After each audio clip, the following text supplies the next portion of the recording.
Well, the Rockwall mayor, Keith Short, falls short of trying to get rid of Robert's rules and create his own set of new tyranny. It's time for some straight talk, Rockwall County. I'm Bunker Bob Steinhagen, and this is the Bunker Bob Show.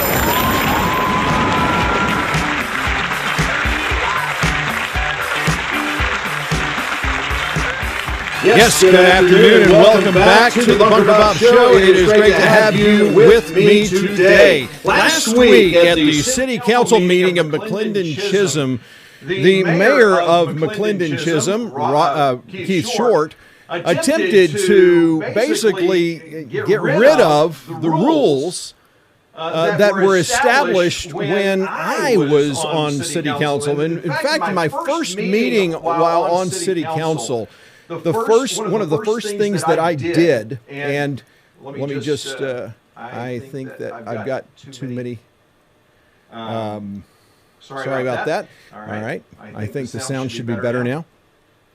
One of the first things I did, it was during my first meeting as an elected member of City Council, was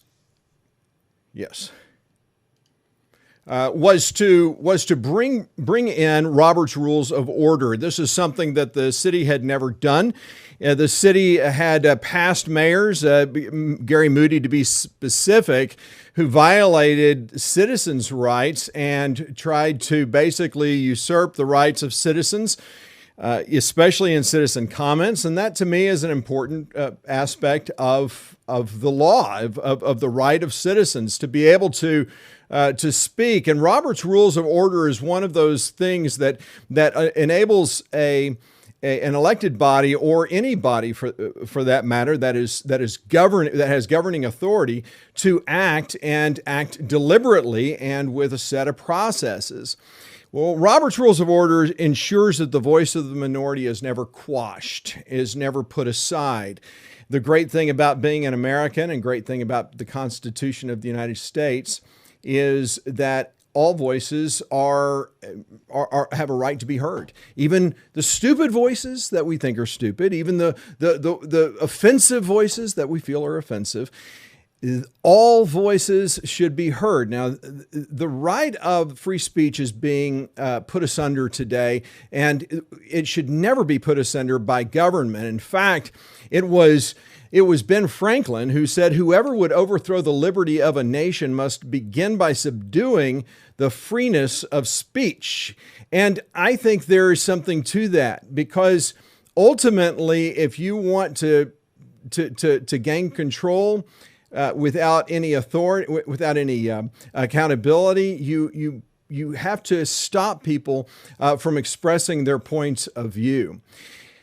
I am a big believer that actions speak louder than words. And I've always heard that, I grew up with this fact that people tell you what they think, but their actions prove what they believe. And when I was mayor of McLendon-Chisholm, I actually showed by my action that I believed in the First Amendment and free speech that the First Amendment of the Constitution should be something that's cherished, and that citizens, when they come up, regardless of what they have to say, they should be heard, and they shouldn't be limited. And so I eliminated time limits from citizen comments. In fact, never once was a citizen denied the right to speak or their time cut short.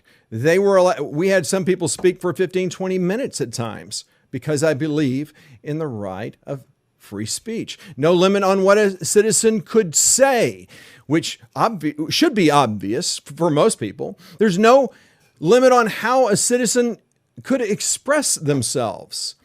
And that will become more clear to you as in a few minutes. But George Orwell said that if liberty means anything at all, it means the right to tell people what they do not want to hear. And when I was mayor, I made it a focus that the council was the deliberative body that worked as a collective, that the mayor didn't run roughshod over the council, that they had the power and authority, not the mayor as state law established. There's no limits to the city council's rights to place items on the agenda, but these rights have been torn asunder, and efforts have been made to undermine this very simple principle. As I've said before, people tell you what they think, but their actions prove what they believe. Now, just a few weeks ago, as most of you are aware, if you've been watching this show, you're aware that the mayor of McLendon-Chisholm violated my constitutional right to free speech.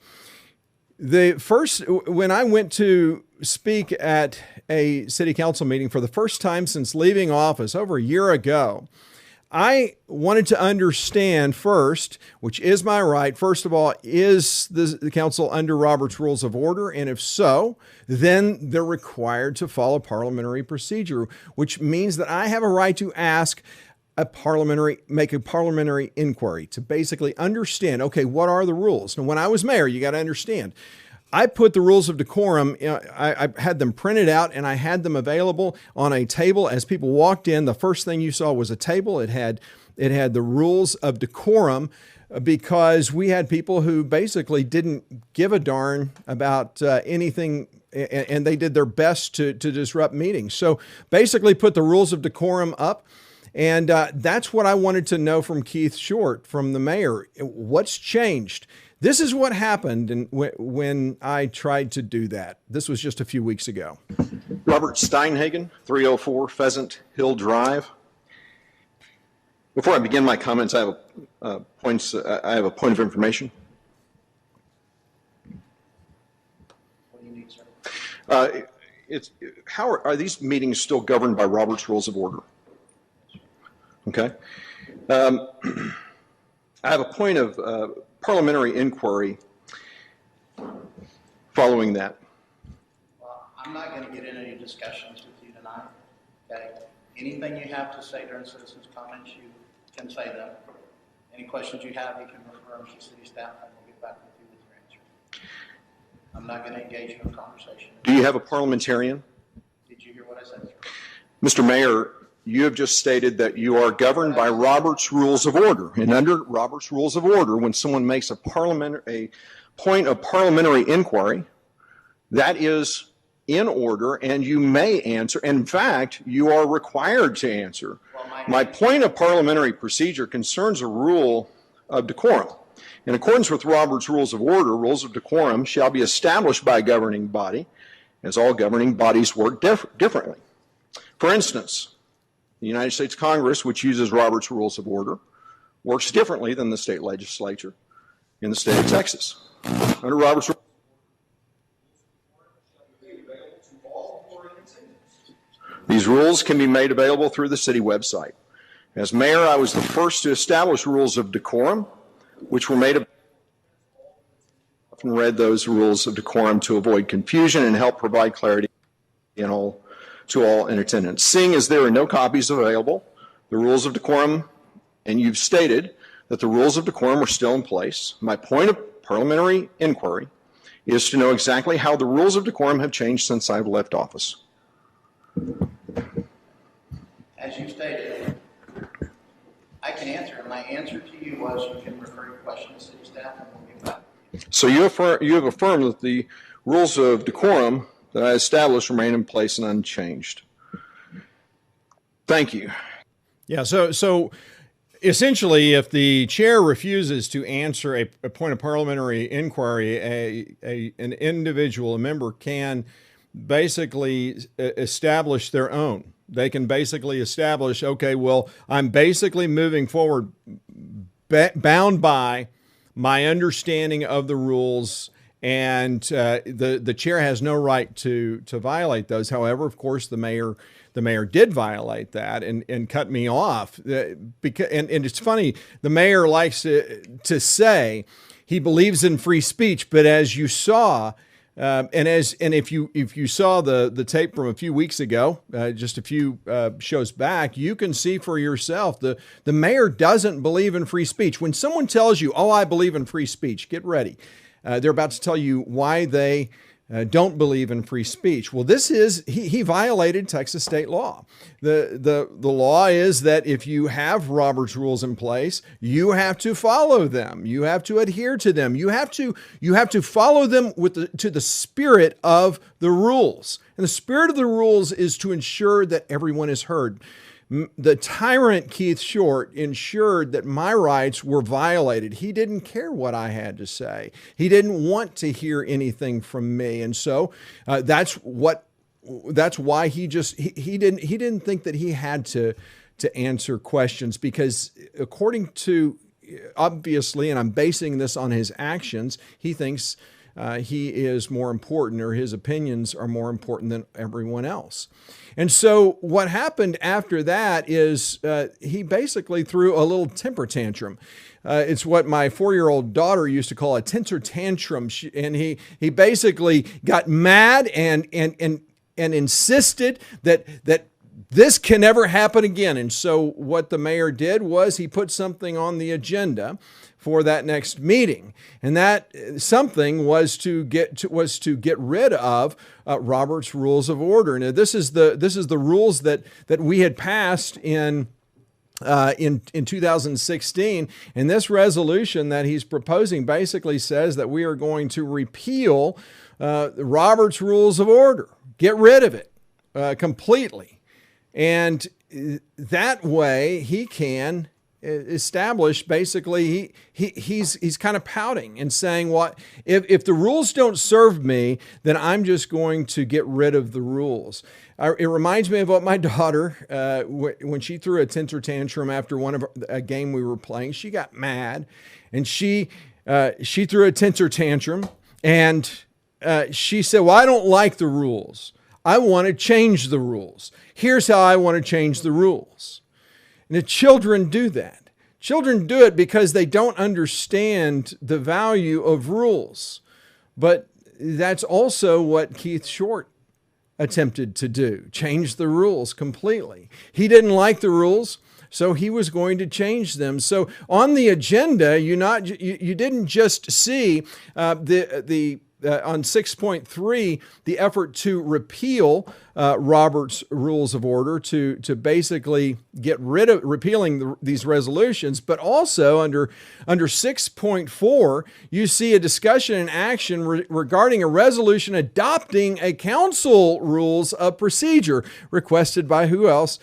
Mayor Keith Short. He's basically saying he's got his own rules of order, and we'll call them Keith's Rules of Order. Now, I think it's only fair to allow the mayor to explain. We understand he didn't like the rules, so he decided to get rid of the ones he didn't like, and he's going to create his own rules. This is what actually happened. I'm not making this up. And here is the mayor explaining the reason why they're changing these rules. I'm just going to give just a little bit of background here. Resolutions are not laws, they're policies. Policies change as needed or proposed. These policies are no longer needed or consistent with the values of the council.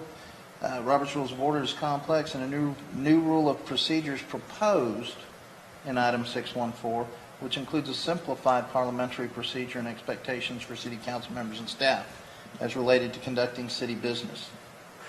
That is the only reason this is on the table, okay, as an agenda item. That's the only reason that's on the agenda. Simplified? Is that what did he use the word simplified? We're not, these rules really don't work for us, so we're gonna simplify them. Okay. Let's remember what he tried to do. Let's look at the way he's simplifying these rules, and you judge for yourself. Is this simplification, or is this tyranny, government tyranny in action? So here's one of the changes he wants to make. So public comments, when appropriate, must be kept relevant to the subject before the council. Now, despite the fact that violates Texas state law, and forget that little First Amendment. Screw the Constitution, says Keith Short. The Constitution is irrelevant. No. I want you to only speak about the things I want you to speak about. And as mayor, I get to rule on the relevance of your comments. You see, that's the important thing here, because That's what tyranny is all about. Persons making irrelevant, personal, impertinent, overly redundant, or slanderous remarks may be barred by the mayor from further commenting, yada, yada, yada. You know, it's interesting because at the last city council meeting, an individual who is one of Keith Short's sycophants basically slandered me on multiple times during the meeting. I love it when little insignificant people like that go after me, that I've gotten to them so much. I think it's hilarious. Now, the interesting thing is I'm okay with it. I don't care that you have stupid people stand up and say false things, that say things that are slanderous, that are outright completely baseless, that are knowingly untrue. I don't care. It demonstrates how stupid they are. Not how, it doesn't bother me, but the mayor wants to stop anyone who says that. But of course, I guarantee you that if his sycophant who got up to talk at the last meeting, if those rules were in place, I guarantee the mayor wouldn't have stopped that because he wasn't criticizing the mayor. Let's just a couple of other points that I think are good to see. Audience members who wish to speak during agenda must first complete a citizen comment request form and submit to the city secretary. You know, when I was mayor, you just got up and spoke. Most cities in Rockwall County, that's the way you do it. You just get up and you speak. That's all you do. But you got to remember here, because Keith Short his entire life has been spent as a government employee. That's all he knows. He likes forms. He likes all of the bureaucratic red tape. He feels comfortable with that because that's how bureaucrats, that's how people who have never created anything, who have never signed the front of a paycheck, who've never created jobs, who've never contributed things that actually make money for themselves, for others. That's the way people in government who are institutionalized think, because that's what Keith Short is. He's an institutional individual who comes from the institution of government, and he believes government is all-knowing and all right. The mayor has a right to cut off a speaker if the discussion becomes too personal. All right, we've talked about that. But that's another part of it. You see, he says it multiple times. Comments, I love this, are limited to 5 minutes. However, the mayor may extend if determined to be appropriate. Here, violating, that is the, by the way, I'll just take a close look at that. The mayor may extend if determined to be appropriate. That right there is the definition of unlawful discrimination. That is the definition. You know, Keith Short wears a badge. He's a police officer. And police officers have been unfairly under attack. And I've actually stood up at a city council meeting just a couple of weeks ago and said, and I even told Mayor Short, I said, I applaud you for what you're doing, and please stay safe, because all those who wear the badge, this Black Lives Matter racist nonsense that's going on is out of control. And I'm going to be doing a show on that coming up, probably, I believe, on Wednesday. But here you have a mayor, a guy who carries a badge, and he believes that discrimination, that unlawful discrimination as mayor is appropriate. And I just wonder, a guy who is the mayor, if a guy who is a mayor, the head of a city, is willing to discriminate against people based upon whether he wants you to speak or not, that really causes me pause when he's out in Sunnyvale with a badge stopping people. That should scare everyone. I've talked about before, I've got family members who are in law enforcement, and they talk about the fact that people with there are different kinds of cops. There are those with the ones you've got to watch out for are the ones with the big badges. Little Keith Short, who is short, by the way, carries a big badge. He likes to wield power. He is, to me, one of the most dangerous kinds of government leaders that we could ever have, much less a police officer. But that's neither here nor there. He also says proper respect, decorum, and conduct shall prevail at all times. Impertinent. There we go. He continues to identify that speech that he doesn't like shall not be be allowed. He will prevent all speech that he doesn't like. Here's one that I think is hilarious. No placards, banners, or signs may be displayed in the council chamber or city hall. Exhibits relating to other things are acceptable. This is funny because when I was mayor, people would come in with a sign, resign, or whatever they wanted to say. I think that's an expression of free speech. I think that's okay. I didn't like it when they did it, but goodness knows, that's the right of citizens to speak. That's called free speech. That the Supreme Court has actually protects that kind of speech. Keith Short doesn't believe in the Constitution of the United States. He hates free speech. Unauthorized remarks from the audience, stomping of feet, applauding, whistles, yells, or any type of disruptive behavior is prohibited. Can you imagine? Just think about this.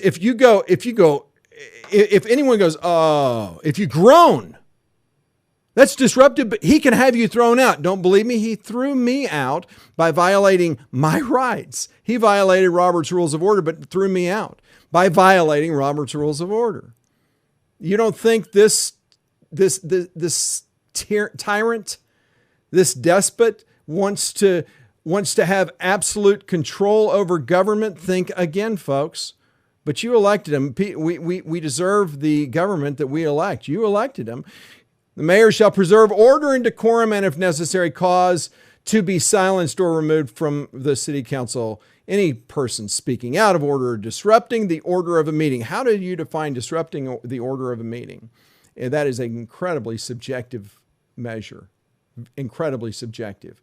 And the way Mayor Short defines it is basically if he likes it or not. You know, it was George Washington who said, if freedom of speech is taken away, then dumb and silent we may be led like sheep to the slaughter.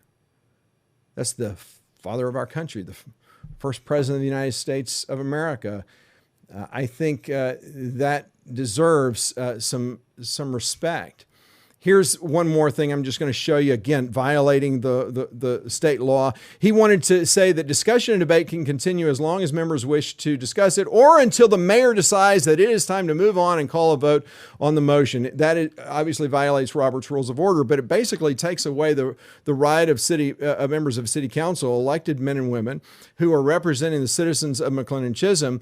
And they're basically, if the mayor wants to cut off debate and end it, he's basically saying that he wants to be able to end it if he wants to. That is what you call, my friends, that's what you call tyranny. That's the definition of tyranny. And that's what Mayor Short is proposing or was proposing when he did that. Thomas Jefferson said, I prefer dangerous freedom over peaceful slavery. My friends, this guy is out of control, completely out of control. But there's hope at the end of the tunnel, because after my show that highlighted a lot of this, citizens actually came out and spoke about this.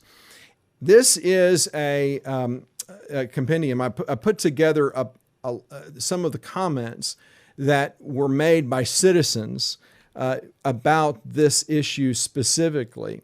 And I'm in there, several other citizens, and I break it up so that you can hear what the city council is listening to from citizens who are basically saying, what are you thinking? Enjoy this. This is my copy of the Robert's Rules of Order. It sits on top of my fireplace. My children see it every single day. It's an important piece of human intelligence. It's not something put together by I believe it was General or Colonel Roberts in 1867 when it was first published. The proposed rules of order, or Keith's rules of order is what I'm going to call them. By the way, Robert's rules of order is not Robert Steinhagen's rules of order. Robert, there is no apostrophe after the T. It's Roberts. The last name is Roberts. That the gentleman who created it. It's actually a compendium of 2,600 years of human intelligence that was put together. 85 to 95% of the organizations in the United States, including the United States Congress, operate generally by its charter. Robert's Rules of Order.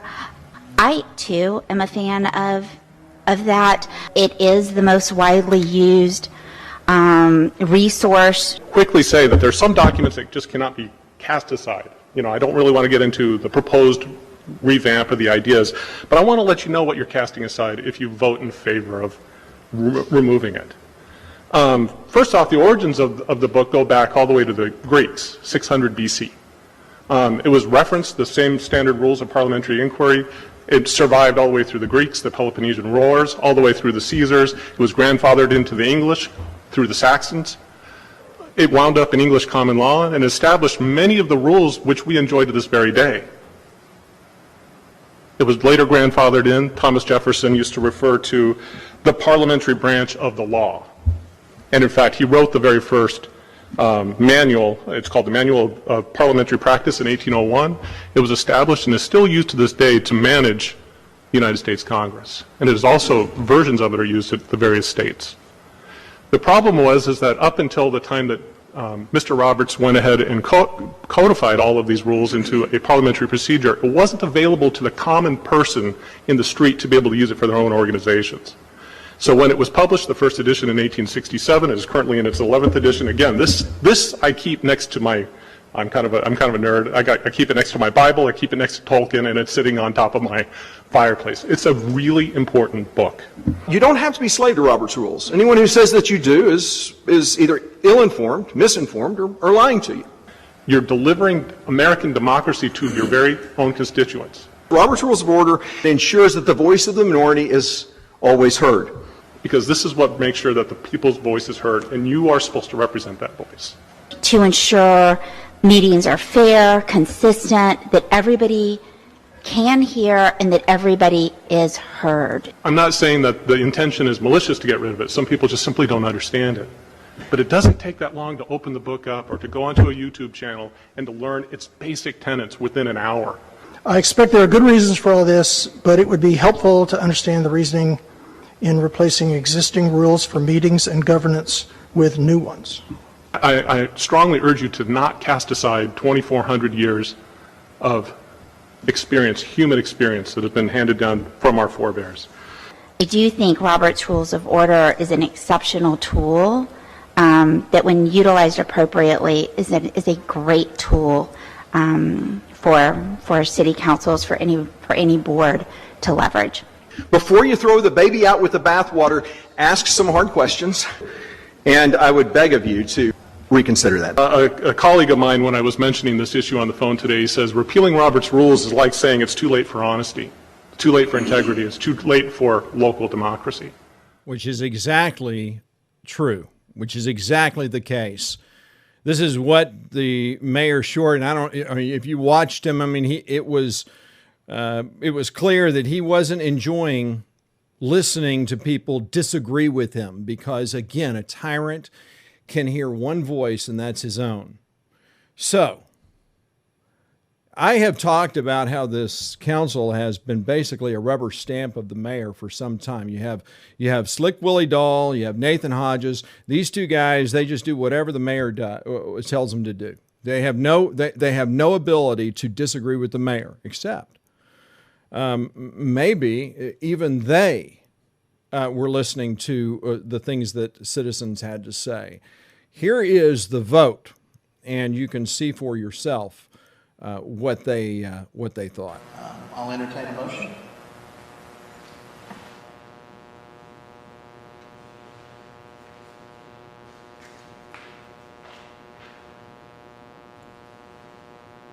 Going once.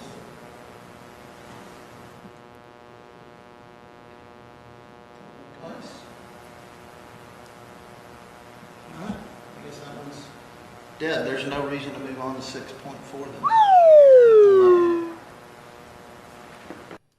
Yeah, the sad thing is, Mayor Short did everything he could. He browbeat the council as best he could for someone to make a motion, and then someone seconded. But even they saw the forest for the trees. This is a bad effort on part of the mayor. The mayor has done so many things to undermine the voice of the people, to undermine transparency of government. And I've gone through these things over and over again. It is time, citizens, to stand up and speak out and say, enough of this nonsense. Start becoming transparent. Start discussing things openly and honestly. And on Friday, I'm going to be talking and going back over a vote by this city council on the decision to hire a city planner and city engineer through the mechanism of a consent agenda where they didn't discuss anything. It was one of 8 other items that really needed to be discussed, really needed some attention, but they put it all on a consent agenda, something that they haven't done before and they haven't done since. I ended consent agendas when I became mayor. Or actually, when I came on city council, I told Nathan Hodges, you put anything on a consent agenda, I'm going to object. I want everything discussed because I believe our government should be open and transparent. That, by the way, the decision of the city planner and city engineer, the city is fighting me for the open records. We've been in a dispute with the Texas Attorney General has gotten involved, and we're waiting on a decision by the Texas Attorney General whether or not they will disclose who exactly they interviewed. That's what I was wanting to know. I wanted to know how many companies were actually interviewed by the city council, because my understanding is it was 0. And a year before that, city council interviewed, I think, 6 or 8 engineers, 4 or 5 city planners. And they got rid of that one so they could bring back the old guys. And I think there's a little payola going on. It's an accusation that I have asked the Attorney General to also investigate. So a lot is happening in McLendon-Chisholm. This corrupt system of government has got to end. I thank you for being with me today. Obviously, what's going on throughout our nation and right here in Rockwall is disgusting. And I'll be talking about it. I am not going to hold punches. And, all I'll say is this, to give you a hint of what's about to come. Jesus Christ would be a racist today, according to Black Lives Matter. That is an empirical, irrefutable, and incontrovertible fact. That is the rhetoric going on. If Jesus Christ is a racist, well, then who isn't? Ladies and gentlemen, I hope to see you this Wednesday. And until then, I hope you have a great day. We will see you next time. I'm Bunker Bob Steinhagen, and you have a great day.